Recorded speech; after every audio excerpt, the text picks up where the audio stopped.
So today, the whole idea is basically to give you some insights in terms of what business rescue is, what it entails, and how do we go about it. What are the characteristics of a solvent company? The first one I want to talk about is positive cash flow. It's very important for us to understand these things because these principles will dovetail nicely into the discussions when we go into insolvency. Positive cash flow.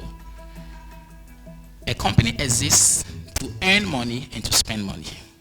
In a successful administration, once you finish your work, the powers of the company goes back to the directors.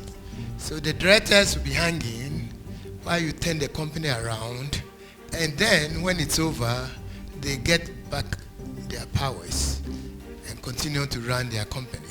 So typically, every business goes through a cycle. If you look at an economy, at any given point in time, you would find businesses at various stages.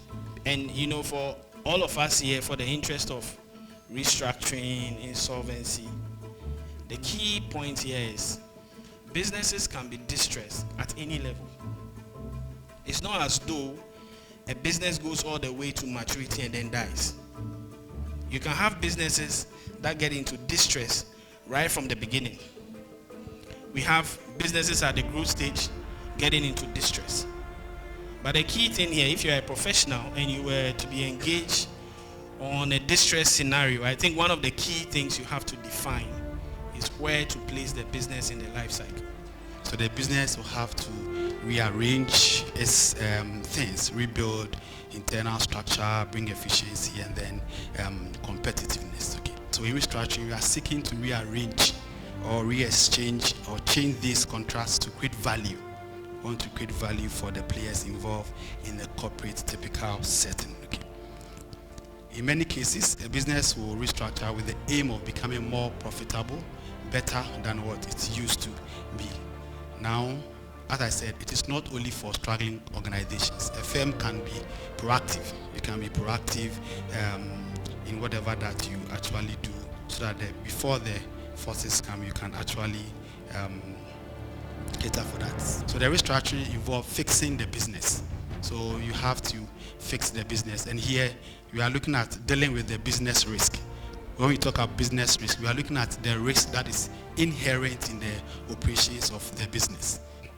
When a company is hurting, is distressed, you want to expedite the processes for it to be turned around quickly. So you don't want to have very tedious, long drawn out discussions and board meetings and AGMs and all to achieve that. But for a company to go into liquidation, you need a special resolution, right? And that requires a higher threshold. Okay. So this is all to facilitate early entry into the administration mode so that the company can be rescued in time, because time is money, as you all know.